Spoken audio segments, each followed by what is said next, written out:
This week's podcast is brought to you by Audible.com. Get a free audiobook download and a 30-day free trial at audibletrial.com/DJ Force X. There are over 180,000 titles to choose from for your iPhone, Android, Kindle, or MP3 player. This episode of the DJ Force X podcast is proudly sponsored by Fixed. Fixed is a fan and artist-friendly independent record label that specialises in hybrid electronic rock. It's home to the likes of Celduella, Blue Starly, I Will Never Be the Same, Richie Nix, The Algorithm, Voicians, CD Akira, and a whole bunch more. Check out their latest label sampler for just $1 at their official store, fixedstore.com. That's FIXT store.com. Save 10% off your first order by using my coupon code FORCEX. That's FORCEX. They have loads of shirts, hoodies, stickers, posters, and many other accessories for all their artists, and this is available worldwide with fantastic international shipping rates to go with that. So head over to fixedstore.com and check them out. And don't forget, use my coupon code FORCEX.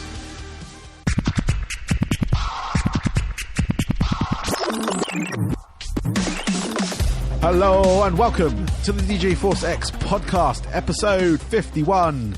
I'm going to hit you with a double header today. I have Mat and Payem from the band Chariots of the Gods. That will be coming up first. They have a new album out, which was out last week, called Ages Unsung. That will be followed by Eric from the band Medevil, who also have an album out that is out now. It is called Conductor of Storms. Both bands are self-releasing, so help these guys out. It'll mean so much to them. Go pick up their album, go stream it, do whatever. If you like your sort of like classic heavy metal sound, it's perfect for you. Go check them both out. I'm not going to hit you with the usual mumbo jumbo of reviews and stuff. I'm just going to leave it with the interviews. So yeah, here we're going to kick off with Mat and Payem from Chariots of the Gods. Enjoy.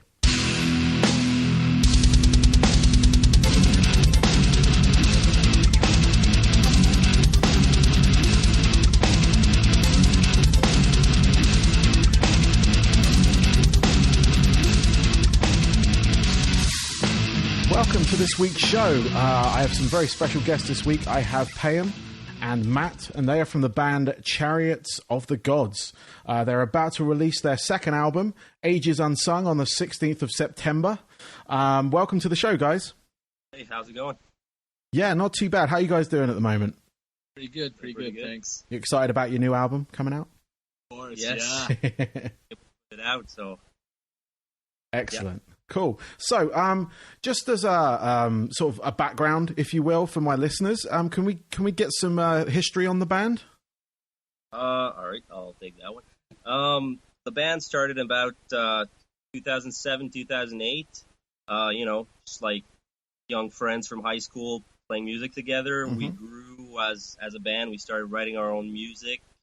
In 2010, we released our first EP, 4-song EP, and from there on, that got us more gig because we had stuff to promote, Yeah. And in 2012, after like the band had developed a more, our sound, I'd say, we went in the studio with Glenn Robinson, big time producer. He's worked with Voivod, Annihilator, War, Queensryche, and we did our first full length record, Tides of War.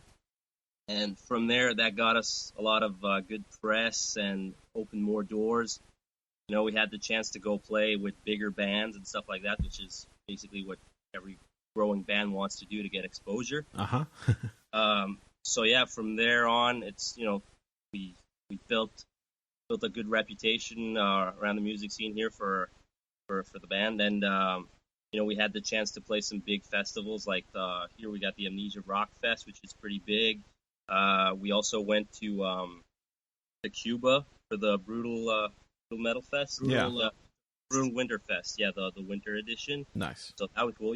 Touring. We're the first Canadian metal band to tour Cuba, so that's good for us. I was actually going to ask about that because that was something I did read about you guys. How did that come about? Yeah. Well, basically, our ex-drummer used to you just go on vacation in Cuba, and he was like, "Oh, I've heard there was some metal shows over there. Let's see if we can find some gigs." And fortunately, check the metal scene, over there. See if first there was one and stuff like that. Yeah. I mean, there's a big metal scene in South America, but we never knew about Cuba because it's kind the of political isolated, situation. Yeah, I was going to say that's why it was kind of interesting to me just to find that out about you guys being like obviously the first Canadian band to tour Cuba. Being a metal band, I wasn't sure on their musical preferences over there, whether metal is a big thing for them. Yeah, because there's obviously a big Latino population, and that kind of music is slightly different from. Yeah, but I mean, it was pretty surreal. I mean, like you say, you wouldn't think there is a big metal scene over there, but I mean, there was a lot of people at every show we played. About like the biggest one was in Havana. There's about, I'd say, 800 to 1,000 people, maybe. Yeah, Nice. And I mean, most other nights, at least 300 to 400 people. Yeah, something like that, something around those numbers. Cool. So I mean, there's a big turnout. I mean, it's kind of metal music for them seems to be more a gathering place for outcasts and stuff like that, where people who don't necessarily fit into the typical Latino music vibe join together. So it's it's really an outlet for them because they don't get that much of it over there, so. Cool. And it was cool as well. We got to play on Sepultura's old gear when they toured. It was in 92 or something. They left their amps behind and stuff like that. So that was just a little cool thing. Nice. Excellent. So from there, I know you guys were on a break prior to this album release. Yeah, it was kind of a. I mean, we tried. There was a lot of change in the lineups. I mean, our singer left on. It was on good terms. He just wanted to move on to other things. Continue with school and stuff like that. Yeah. So he left right before the Cuban tour. So we had to get our friend Chase Wilson from what's his new band? I don't know his new band. I know he was Darkness and Aurora.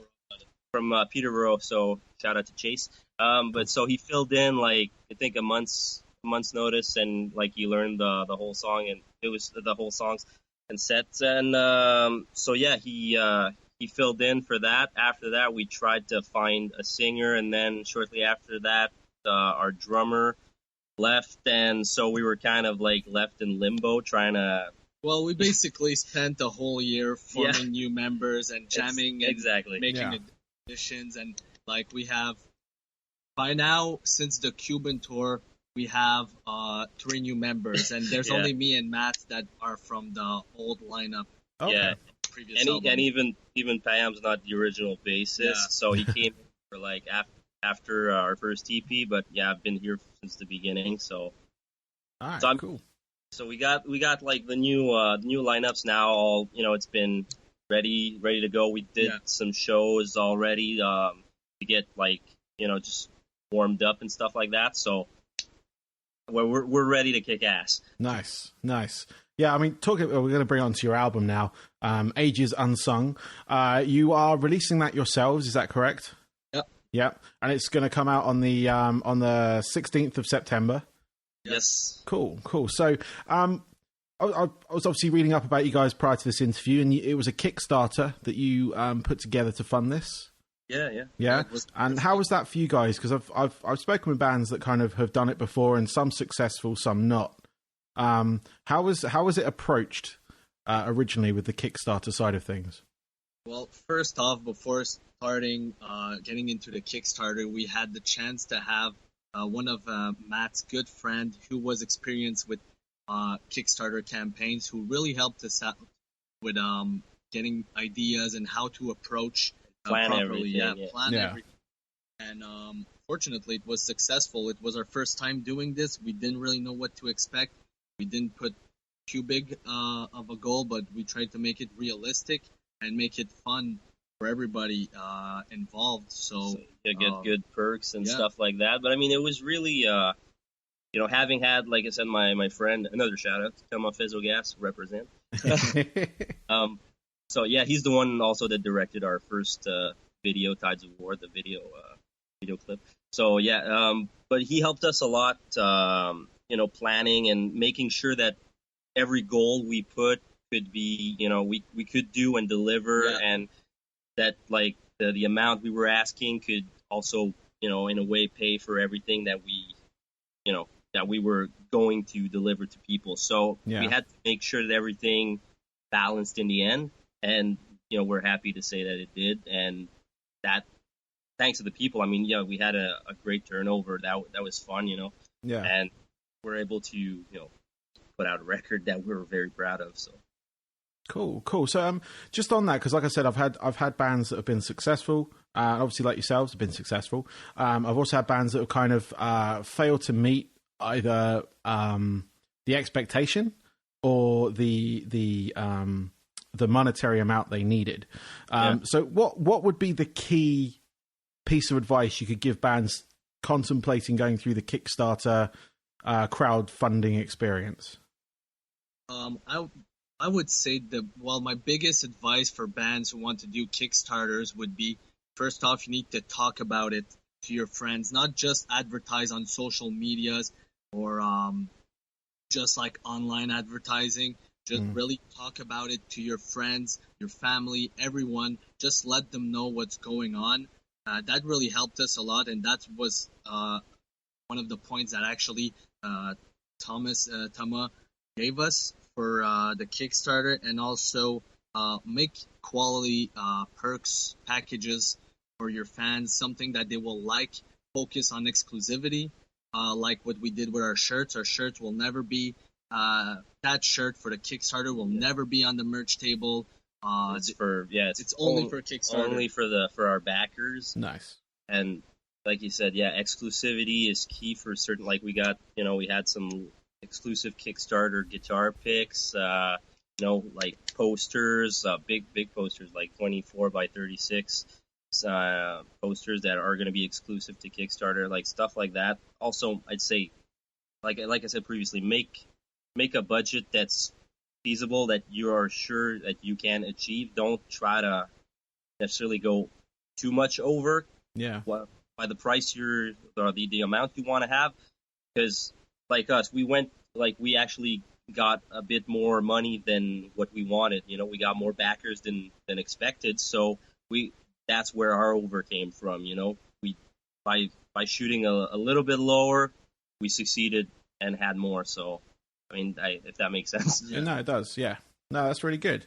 It's some good advice there for anyone contemplating that process for their music. So cool. So on the subject of your self-release side of things, was that more of an effort on your part, or did you want to go down the label route, or was that something you just wanted to keep full control over? Well, I mean, the label route's always open. I mean, if anybody's listening. But no, it's just like it was. First, it was easier for us to just put the music out there first, and get we're working with our publicist and stuff like that. He's sending out albums and stuff like that to probably labels and to medias and everything. So there's we want to get a buzz going, and the best way to do that was try to as I said, work with our publicist first and get it out there so that people can hear it, and hopefully if a lot of people make enough noise, some labels will hear it and contact us then. Cool. Excellent. Well, onto the album itself. It's a great album. I've been listening to it since I got it about a week ago or so. It's been on my rotations and everything. So a couple of standout tracks that I really like. I really like Tusk. Good. That's like track 2. Through Darkness and Decay as well. That was kind of a switch up on that one. Yeah, nice. It was a first for us, that one. Like doing like a cleaner song, and more. It was a more personal song. It's a little insight in the song if you want. Yeah, go for it. It's our new singer Chris.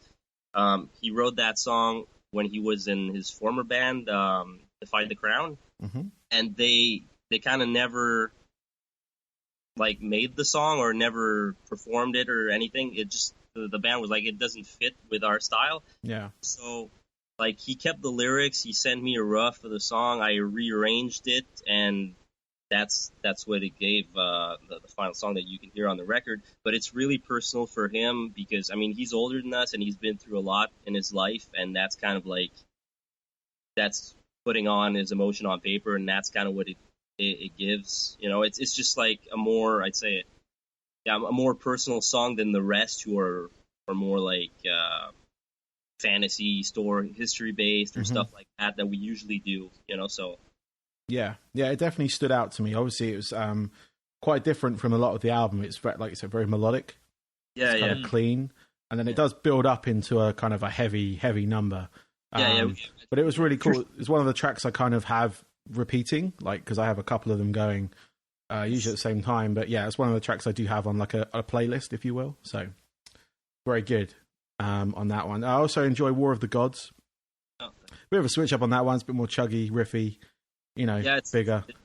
That's a weird one as well. I mean, it was because I mean just before before we were about to make this new record, Ages Unsung, we were kind of debating whether we were doing a full album or an EP. You know, just to get something out. And that was one of the songs we were like, okay, let's put it on like the EP. But eventually we're like, no, you know, it's a strong song. Let's you know, we decided to do a full record, and we're gonna put that one on. So it kind of came in last minute. So, but we're glad it did because it sounds awesome. It was a good choice. And I mean, live we played it a couple of times, and we always got a good reaction from the crowd. So that's good. And I mean, just for those music geeks out there, there's like a little weird 3-4 time signature and stuff. So it's not your usual 1 2 3 4 1 2 3 4. So it's a bit off time, but that I think that's what gives it a little bit a different flavor, you know. Cool. And the other track as well was New World, was the other one I really like as well. But overall, it's a solid album. Not saying any of the other tracks are weaker. It was just like I'd like to pick out some like standout tracks because I've obviously have my reasons for it. But yeah, and having the description you've given me of those songs is really cool as well. So thank you for that. So obviously, Matt being you're the main sort of songwriter. I can hear a lot of influences within the sound that you have. Obviously, I could name them if you want. I can hear, but if you want to just sort of go through what are your influences when it comes to this style of music? Well, I mean, you know, we've like with the band, I've been writing since the beginning. So of course, through every record, new influences come in, and you know the sound evolves. But I'd say the main ones would be In Flames, Trivium, Children of Bodom for the solos and the leads. But also personally, like I don't know if it shows that much, but like, you know, there's Iron Maiden, Judas Priest, Def Leppard, AC/DC. You know, it's all like little elements, Boston, all little things that kind of I don't know if it's like noticeable or not. I mean, you tell me. I mean, what I've got written down in front of me, because I make notes before I do this, I have Iron Maiden is one of them that I've written down, along with Priest and Killswitch Engage, and that sort of like it's a kind of a mix of classic power and metalcore. Yeah, if that's fair to sort of like, you know, I'm not. Obviously, it's not a pigeonhole because it's many different holes on that one. But, you know, to kind of genre it, you know, to give people an idea of, obviously, without listening to the songs. And then, obviously, hopefully after this, they'll go listen to it. But, it's just sort of like from where I'm sat listening to it, it had elements of classic, elements of the kind of like power metal with the sort of the soloing and things like that. And the metalcore side of things with the vocals and some of the sort of riffing that you have going on there. Yeah, no, that's basically it, you know, trying to blend like all influences that from every style of music that like I listen to, but also the band, because I mean when we kind of practice the song and try to flesh them out, you know, like everybody's little influences come through, whether it's like Dave's drum style or Payem's bass line or Chris's vocal styles, you know, or like the harmonies or the clean singing that we try to bring on this record. So, you know, little bits here and there. So it's just like trying to trying to mesh everything together and do a solid sound that hopefully people like. That's got a little bit of everything, but that sounds homogenized. Yeah, no, it's definitely good. It's a good mix of those elements. Like I said, I couldn't pinpoint it to kind of one. It kind of had a bit of everything, so good. It's really cool. So yeah, Ages Unsung is out on the 16th of September. Just to repeat that for my listeners. So yeah, plans going forward. Do you have a tour sorted yet, or are you just sort of playing that by ear and waiting for the album to come out? Well, right now we're mostly waiting for the album to come out. We have our album release show, which is the day after the album comes out. Cool. And we have a show with Sonata Arctica in November. And right now we're like planning for more shows after the album is released. Yeah, because cool. I mean, it's going to be, we're trying to book like for some shows in October, November, December here and there. But it's since like you said, we've had a little bit of a hiatus, and now trying to be back on the scene. We gotta kind of send out new music to promoters and stuff like that, so that they see that we're back in action, I'd say. Yeah, cool. So I'd like to mention too that our drummer had to go under a surgery, so that we didn't really know how long the recovery would be, and it kind of prevented us from booking more shows. Yeah, like this summer he was off for 2 months because he busted up his knee. So, but now he's back. He's good. We're working on practicing everything for our release show on the 17th. So nice, excellent. So I've got a couple of questions left for you guys now. These are kind of like questions I ask every musician, artist, whoever I'm interviewing. So you can answer these separately. This first one especially. Basically, what I want you to do is give me your 3 top albums that have influenced you into like over your entire life to the musician stroke person that you are today. Oh, you want to take that one first? Like you want like Mat and Payem's or like you can whichever order you want to go in. So you want to take Payem first? Well, I'll take for first album. I don't have like a first album, but I give like 3 albums that really influenced me. When I was younger, I was really into that like pop punk stuff, like Blink-182, Green Day, and I would say a Blink-182 Enema of the States was like one of the first like rock punk album that got me into playing bass. Mm-hmm. And another one would be I was really young at that time too. I remember when the Children of Bodom, their mainstream album. Are You Dead Yet? Yeah. Are You Dead Yet? That would be like the album that got me into metal, along with Master of Puppet from Metallica. So these were all albums that got me into playing bass and getting into heavier stuff. Nice. Good selection there. From on my side, I'd say Def Leppard, Pyromania. Cool. That would be like the one that I just... I can listen to it over and over again. I mean, just the riffs, the energy. I think it's that album's a bit more raw than the others, like the following ones. But it's still, it still got some of the cool elements. Like I said, the vocal harmonies and stuff like that. After that, I'd say probably like Number of the Beast or Power Slave. Cool. Maiden. I mean, just great albums, like once again, the guitar harmonies and stuff like that, song structures, which, learning how to play guitar to those tracks. And, another, probably the first real metal album I bought was Hate True Death Roll from Children of Bodom, so that one, I think that's the one that I really got me hooked to that band, and then full on to more metal stuff. Nice. Discovering new bands and stuff. Cool. Well, again, excellent selections there. All those albums are great, so that's cool. So, what are your hobbies away from music? So, when you're not writing, recording, playing, what do you do other than that?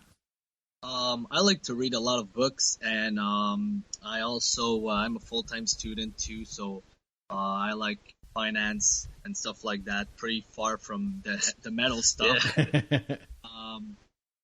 I just like working out and eating a lot of food, different food from different culture, going to like weird restaurants and stuff. Yeah.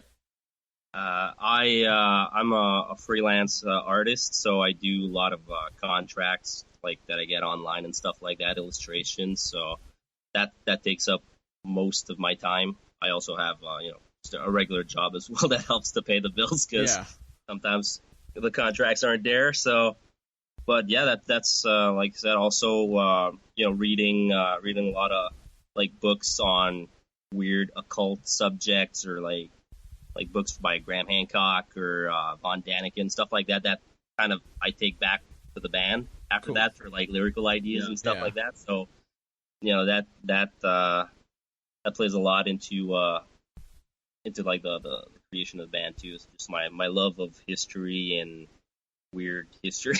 Nice. Yeah. So that's it.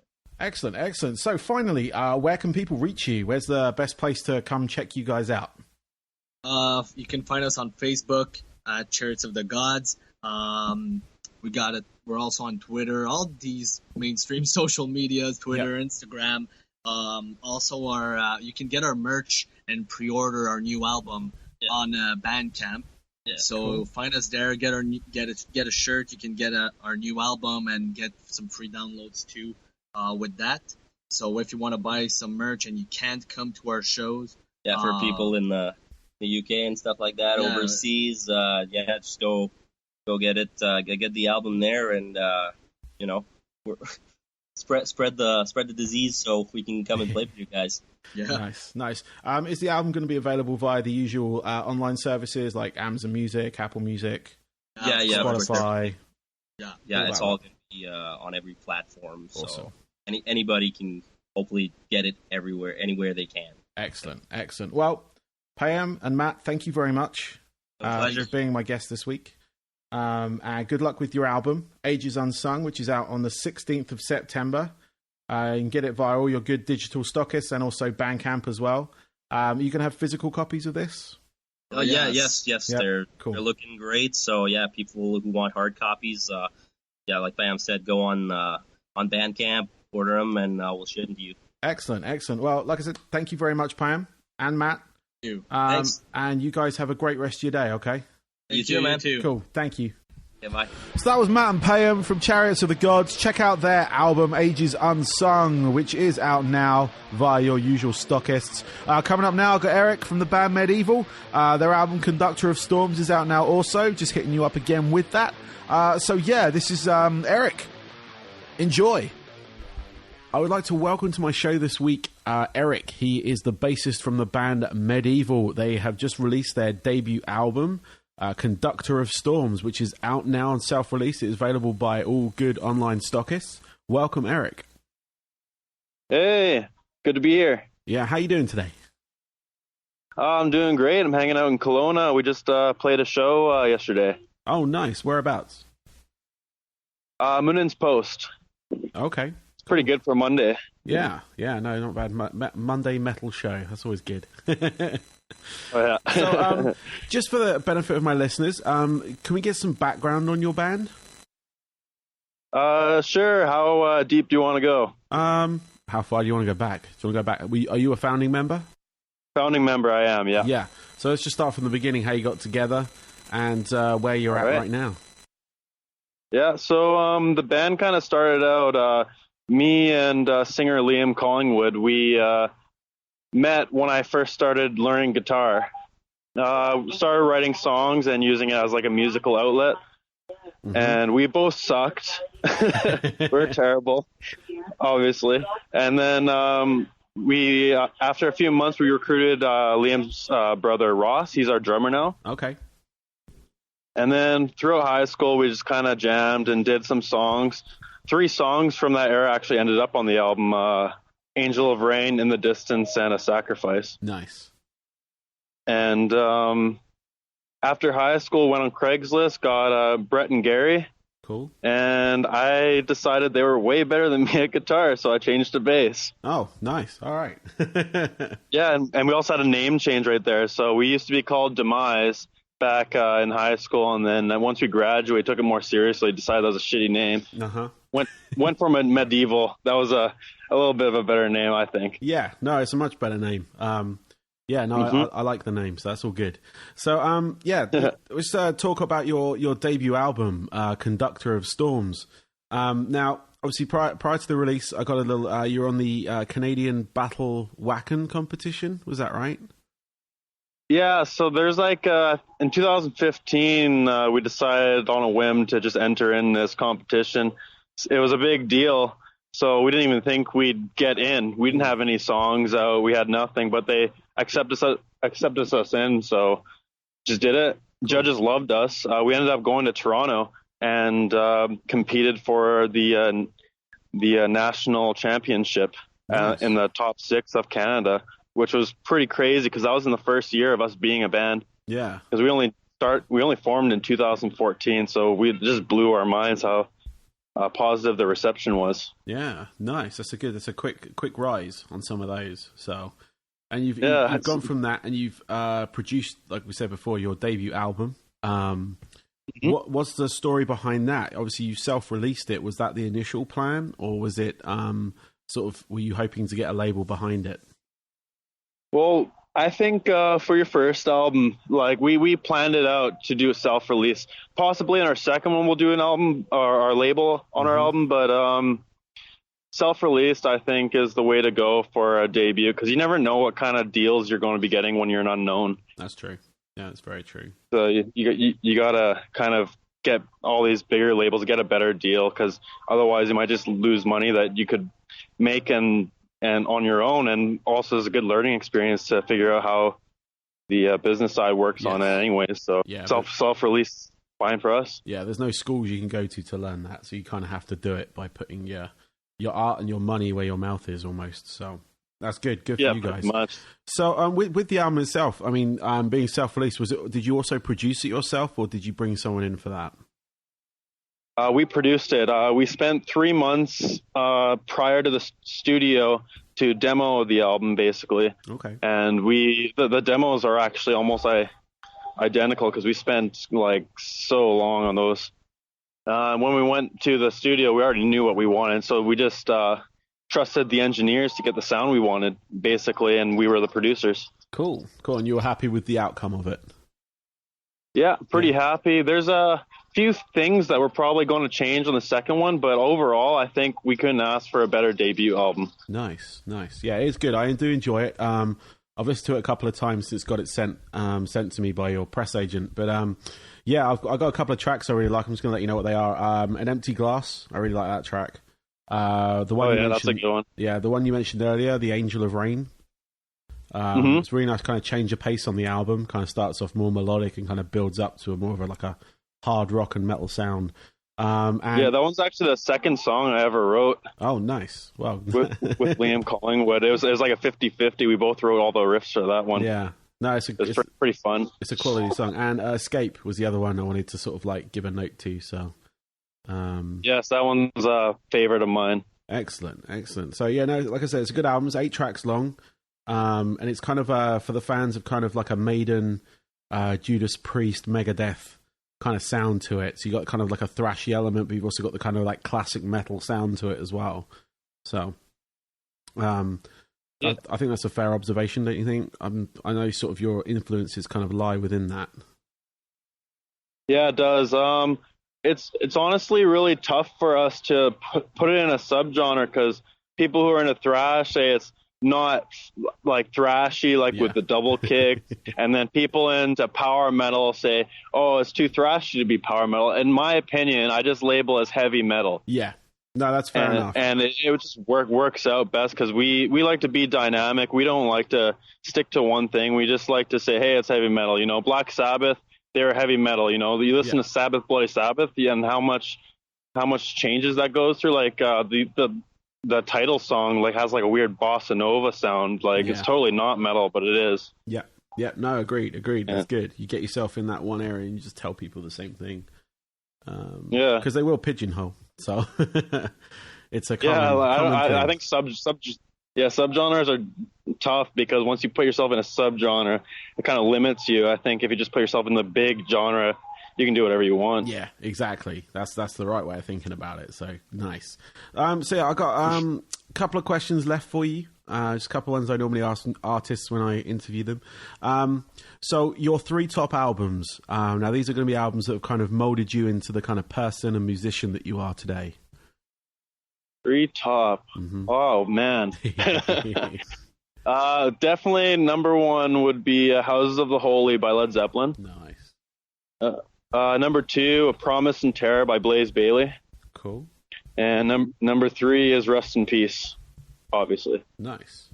Excellent. 3 quality albums, and you whoop them off really quickly as well. So that's really those cool. are great ones. Nice. So what are your hobbies away from music? So when you're not doing the band thing, what do you do to unwind? Or well, I'm actually in January. I'm going to be going to school to make video games. Oh, nice. Yeah, doing that while keeping the band going. Right now, I just do floor installation. I'm going to be getting out of that because I like to keep myself in a creative setting, and video games and music is all I want to do pretty much. Nice. Well, that sounds interesting. I always wanted to kind of get into gaming, like creating wise, because I had a lot of where I used to live back in England. We had Lionhead Studios and EA. Oh yeah. All based in the town over. There were a couple of other small gaming companies as well that kind of dotted around the area as well. So, oh nice. It was it was one of the things I always want to get into, but I was into music, so I was in a band and didn't have time for anything else. So.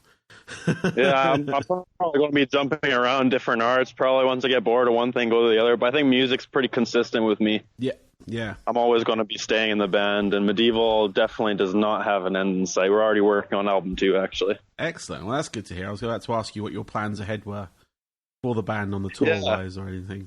So. Yeah, we're just touring right now, and once we're finished, then getting back into writing. We already got 3 songs that are about halfway done, and then the rest we'll see how it goes. I think we're getting into a more proggy direction. Cool. So, finally, where can people reach you? Where's the best place to hit the band up? Hit the band up, like contact us? Or go find out where your music is. You know, a good sort of like general hub, like your website or anything. Yeah, our website, you can find pretty much anything you need to know. It's got our full tour schedule that we're doing. We just completed half our tour. We're going on the last few shows here. And it's got our songs on there. But if you want to contact us ever, just go to our Facebook, and we usually post a lot of promotional stuff there too, like reviews and stuff. So if you're interested in our band and are a big fan, Facebook's probably the way to go. Excellent. Well, cool. Well, thank you, Eric. Thank you for your time today. Check out their album, Conductor of Storms. It is out now. You can get it on all the digital outlets. And do you have any physical products available, or is it just digital right now? No, you can order physical CDs from our website. We'll ship it out to you. All right, cool. So, yeah, if you go to their website, it is medevilmusic.com. That's MEDEVIL music.com. And check them out. Cool. So awesome. Excellent. Yeah, so thank you, Eric. Thank you for your time today. And yeah, thank you, man. Yeah, you have a good rest of your day. You too, man. Cool. Take care. Thank you. See ya.